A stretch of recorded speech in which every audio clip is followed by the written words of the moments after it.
You're watching local coverage you can count on. This is Wane 15 News at 6. Day one has wrapped up in the murder trial for Jermard Lewis, the man accused of stabbing and killing beloved Kroger worker Perla Nieto in December of 2023. Nieto's death left her family and the Wanedale community looking for justice. Sad that something like this happened. It's especially to a good person who shouldn't have. And I didn't expect something like this to happen today. And whatever took place earlier, it was targeted. And so we got officers trying to track down the suspect right now. 32-year-old Jermard Lewis was arrested within 4 hours of that stabbing. Now the community and Nieto's family hopes to get justice and some answers during the trial. Wane 15's Marcus Truccio has been inside the courthouse all day. He joins us live with what happened on day one. Marcus. Well, Dirk, today started as all trials normally do, with opening statements late this morning. They were given by both the prosecution and defense, and both were pretty brief. The prosecution focused on evidence that the jury would see throughout trial. That included surveillance video that they did see today in court, and also DNA evidence that we're expected to see tomorrow. Prosecutors say there was DNA found on a knife on Lewis that matched Nieto's DNA, the victim in this case. And then they talk about a car description. That car led police to Lewis, and they then brought him down to the station where they say he allegedly confessed, but since then entered a non-guilty plea, and that's why we are here talking about a trial.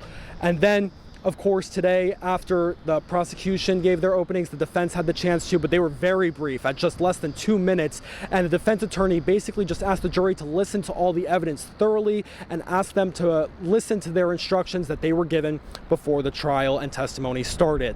Lots of emotional testimony today in the courtroom. It was a lot of coworkers and friends of Perla, a lot of people that lived and worked in Wanedale, that close-knit community.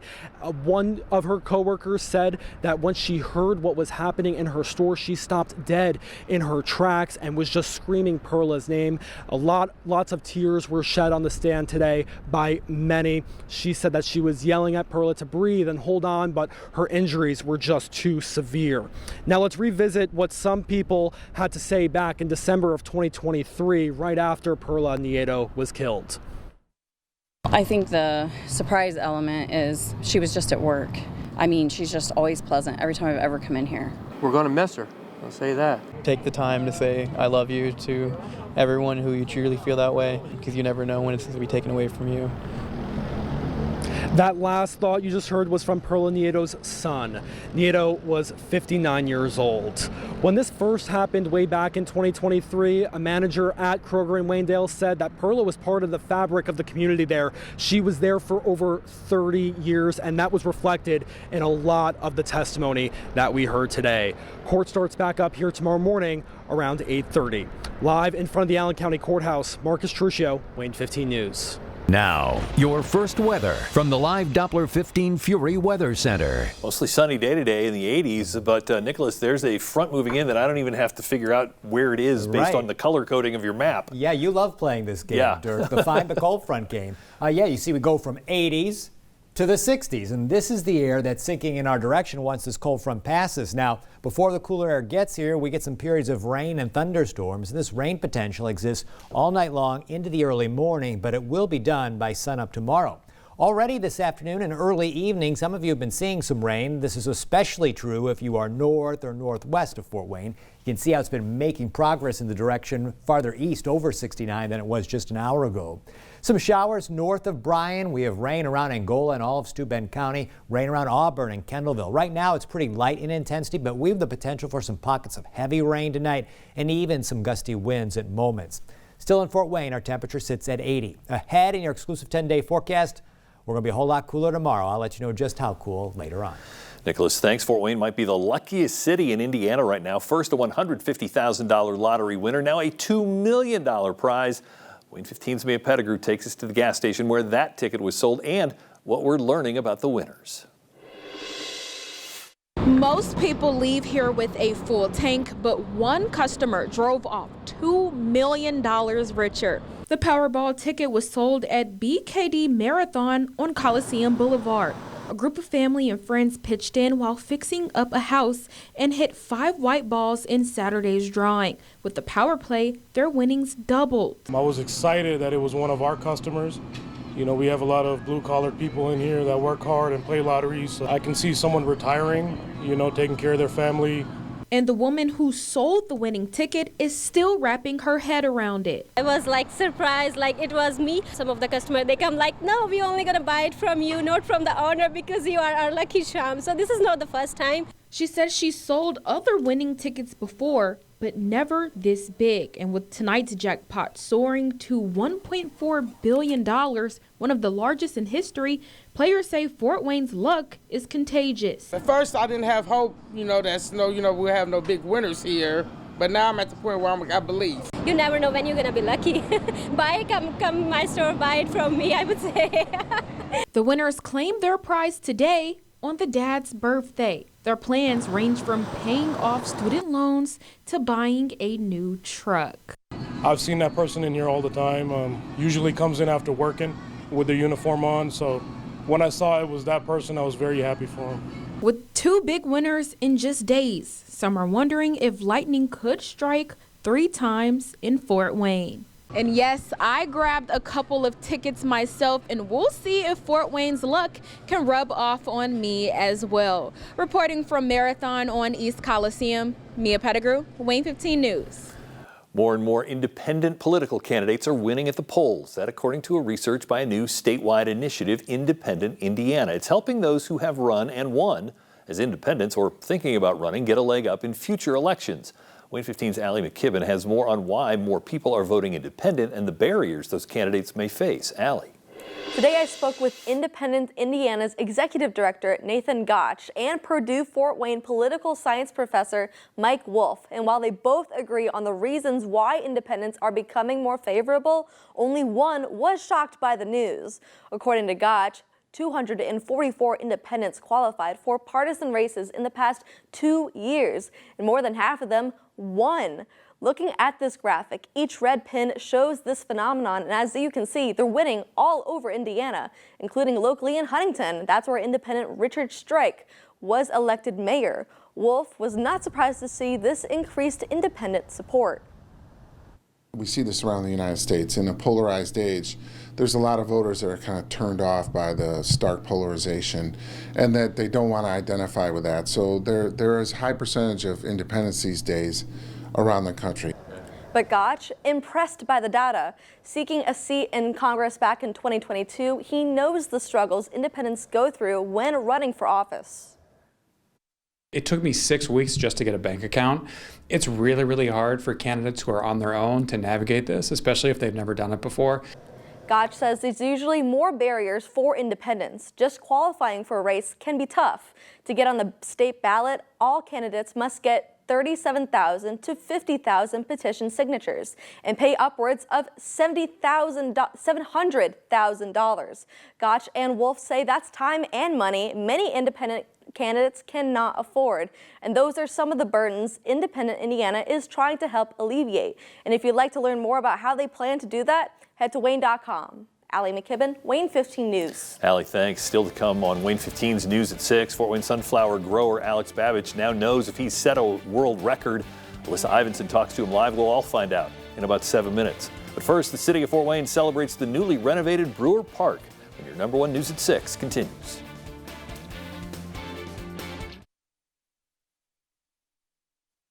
Local coverage you can count on continues with Alyssa Ivinson and Dirk Rowley. You're watching Wayne 15 News at 6. Fort Wayne Parks and Recreation cuts the ribbon for the newly renovated Brewer Park. Renovations include new basketball courts, 2 new playgrounds, and a splash pad. The park now has a restroom, drinking fountain, along with a walking track. $2.6 million in grant money and community donations made the renovations possible. It's a great thing to continue to add and build within the park system, but focusing in on neighborhoods.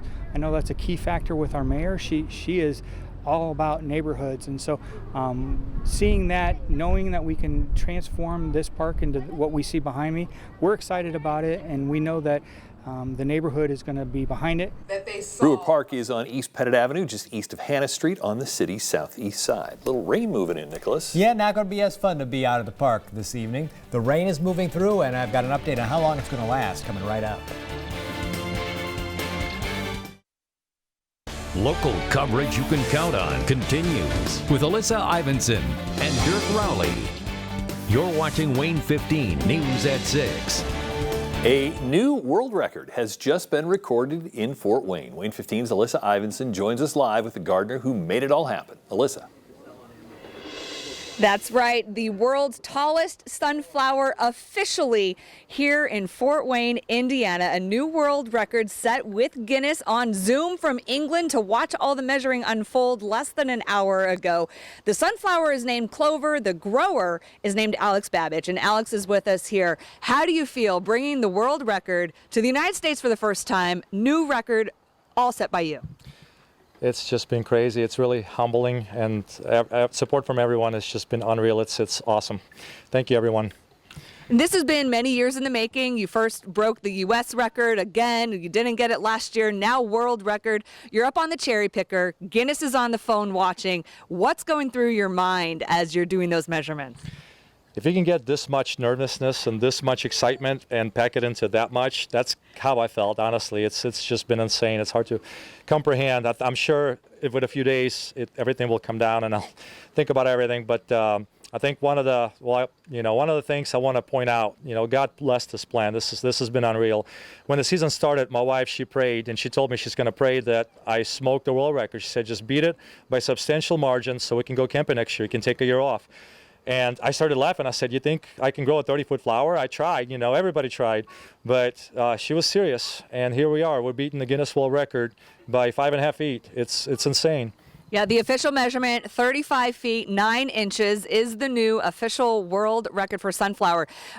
You're not going to give away your secret ingredients, but are you going to grow again next year? Can you go even higher? That's a good question. We're going to talk with the family if I get to grow next year because I gave her my word. So we'll see. I think I can do better. We'll see if I'll grow, But we named this plant Clover because my boy, he picks 4-leaf clovers, and he started putting them on the leaf of the plant. So we named it Clover, and Clover is now world champion. It's really cool. A lucky plant indeed. A great gardener, Alex. Congratulations. Once again, the world's tallest sunflower here in Fort Wayne, 35 feet, 9 inches, official from the Guinness Book of World Records. Live in Fort Wayne, Alyssa Ivinson, Wane 15 News. Local coverage you can count on continues with Chief Meteorologist Nicholas Ferreri's live Doppler 15 Fury forecast. Well, certainly glad to get that good sunflower news this evening, and thank goodness the rain has stayed away so they could get that measurement done. Now, the rain has not stayed away from all locations. Some of you north and northwest of Fort Wayne know that for sure, and now rain getting ready to sweep across the entire area tonight. Here's a look back at the sunset from last night, taken from our weather watcher of the night, Connie LaBounty. Often we get photos from her husband, Russell, but tonight it's Connie's time in the sun. And what a beautiful sight this is from Payne, Ohio. Tonight the sunset's not as glorious because of the clouds that are moving in and the periods of rain that we're seeing. Our Country Heritage Winery and Backroads Distilling camera in Layado capture some of the raindrops there. Now the rain's coming in and out of some of these northern spots, but as this night progresses, we're going to see the rain become more widespread. And while the intensity of the rain has lightened up a little bit from where it was just an hour or two ago, we're going to see the potential for some pockets of heavier rain tonight and maybe even some gusty winds at times. So on Storm Tracker at the moment, you can see not much going on south of Fort Wayne. Huntington, Bluffton, Decatur, all dry at the moment, but you still have that rain chance later tonight. Rain is light around LaGrange, near Auburn, Angola, Pioneer, down to Bryan. Some scattered rain around Kosciuszko County too. As far as the rainfall totals go, with some areas seeing heavy rain, we could pick up areas getting a ½ inch to an inch of total rainfall. Not all areas see that much, and the areas that are actually favored at seeing the highest amounts lie to the south of Fort Wayne, though there is still room for some fluctuation here north or south of these amounts. But we should see our max numbers stay in this range, up to an inch, maybe a little bit less. Today it was a warm one, 82, but behind the system that's bringing us the rain, we're going to get some colder air tracking in. That's going to spell a big change in our temperature department tomorrow. Our temperature has dropped to 71. The winds blowing in from the northwest at 16 miles per hour. You can see the difference from north to south. 63 in LaGrange, 68 in Kendallville, but still 80 in Defiance and 79 in Van Wert. Here this evening, we're going to see this rain chance hang on. You can see the map filling up with rain as we get to 8 o'clock. Periods of heavy rain as we take things into late night. Temperatures heading down, so by the time we get to early morning, we're in the mid-50s. And by that time, for the morning drive into work and school, the rain is all done, heading off to the east. Still some clouds lingering, but those clouds are decreasing. So we see a little sunshine tomorrow, but not much warmth coming from the sun. High temperatures tomorrow only in the upper 60s because we've got that cooler air moving in. Now on Friday, we're at 73, Saturday 69, Sunday 70. Next week, Monday 72, Tuesday 76, Wednesday 79, then low 80s at the end of the week. That's your latest forecast. Local coverage you can count on continues with Glenn Marini's Sports Report. Sports coverage you can count on. Well, there's nothing quite like a Friday night in Kendallville, and for East Noble fans, that's a good thing. For opposing teams, that is a daunting task. What's it like behind the scenes on game night in Kendall, Vegas? You're about to find out as we hear from Coach Alex Stewart in this week's Highlight Zone 2-minute drill. Defense sets the tone.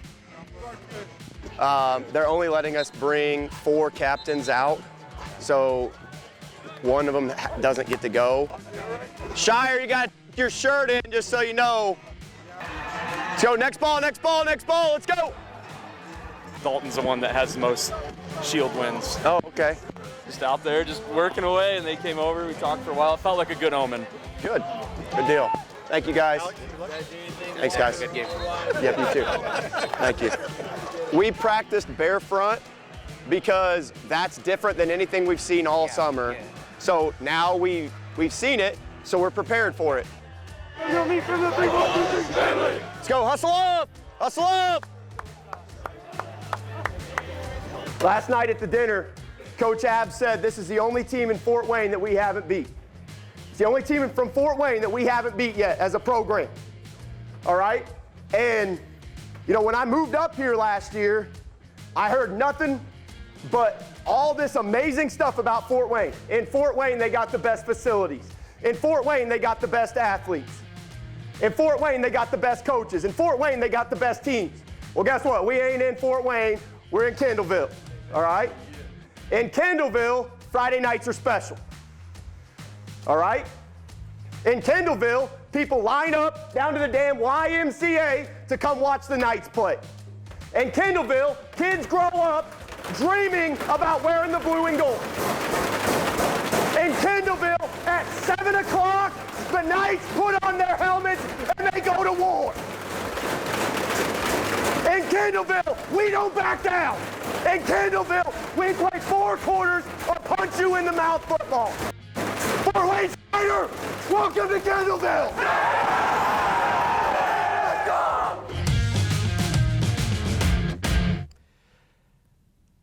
The Knights going on to beat Snyder that night 29-7. Next up, East Noble kicking off NE8 conference play as they'll host Huntington North Friday at 7 o'clock. You'll see that game and about 20 more Friday night on the Highlight Zone, Fort Wayne's #1 sports show. I'm Glenn Marini, and that is your local sports report. The Labor Day sale. All right, so some scattered rain now, more rain coming later tonight and into the overnight, but clearing by morning. Could have some moments of heavy rain, even some gusty winds at times, but no widespread severe weather or anything like that expected. Here's a look at our Three Rivers bus stop forecast.